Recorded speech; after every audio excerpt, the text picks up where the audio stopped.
Before I tell it, I want you to understand that as a storyteller, you dive deeply into the story to find nuggets that other people, other commentators may have missed. And before I give you this telling, there's something crucial you need to know about this story. And it concerns Herodias' daughter, Salome. You see, earlier in the Gospel of Mark, we're told about Jairus' daughter, and she's named as a 12-year-old. And the same Greek word, which I'm not going to attempt to pronounce, appears in the description of Salome, Herodias' daughter. So forget all your preconceived notions about Salome, the daughter of Herodias, because this is not Salome. This is Salome, a child. With that in mind, receive this story from the Gospel of Mark.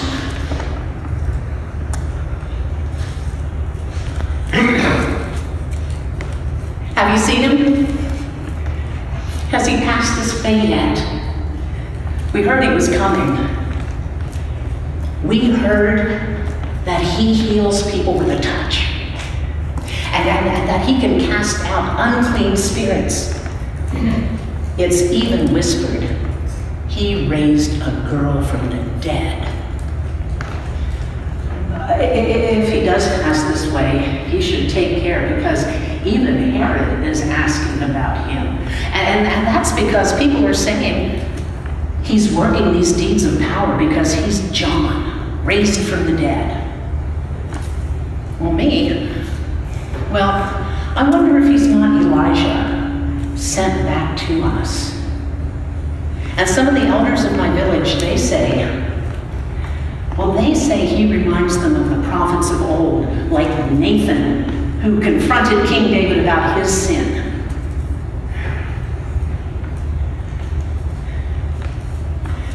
I wonder if he will pass this way, so close to the palace. I come out to gather herbs for the cook. I work at the palace in the kitchen, and it's good because sometimes I can take food home for my family. But if you knew what went inside those walls, King Herod, he's no king. He's more of a Greek than he is a Jew. He's filled his court with Gentiles, with people who disrespect our law, who ridicule our traditions, who mock our God. He's no king, not like King David. Well, except in that one respect, he is an adulterer. Well, you know it's true.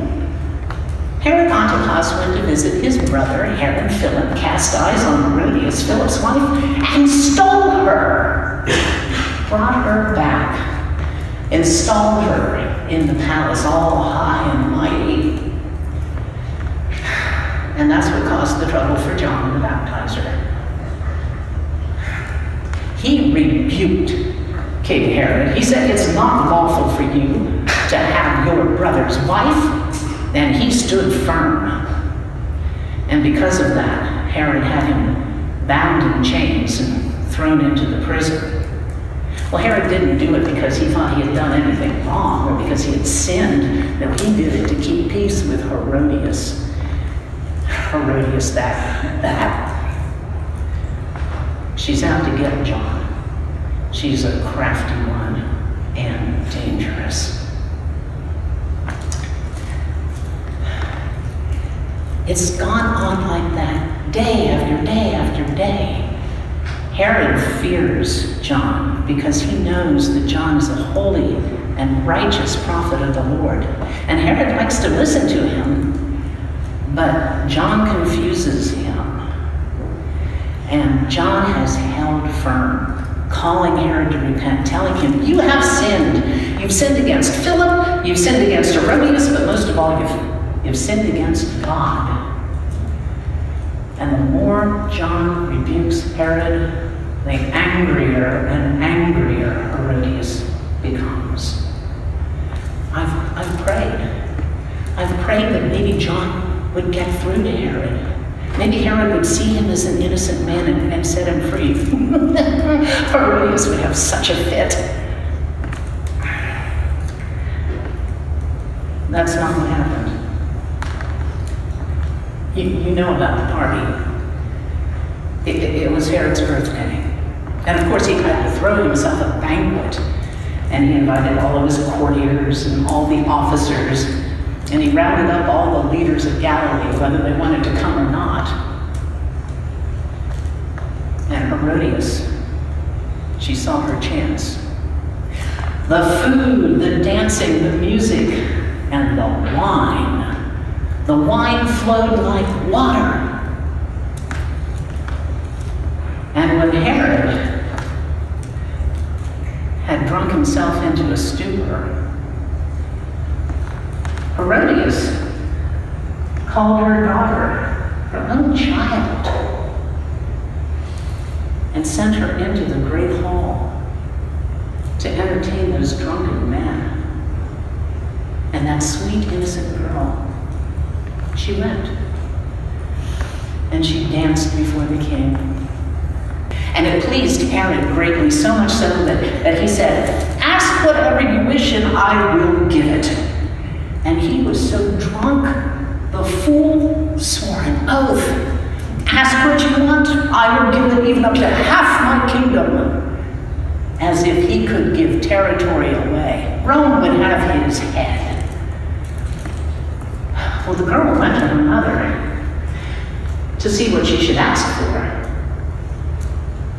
And Herodias whispered something to her.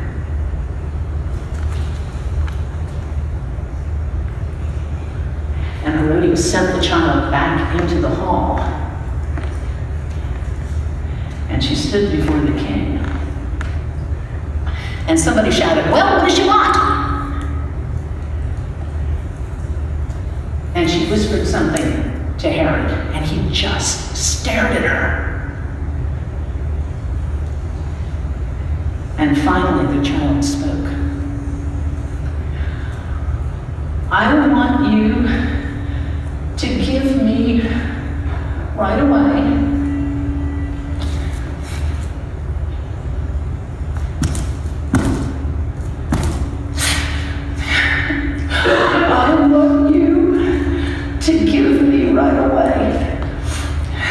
the head of John the Baptizer on a platter."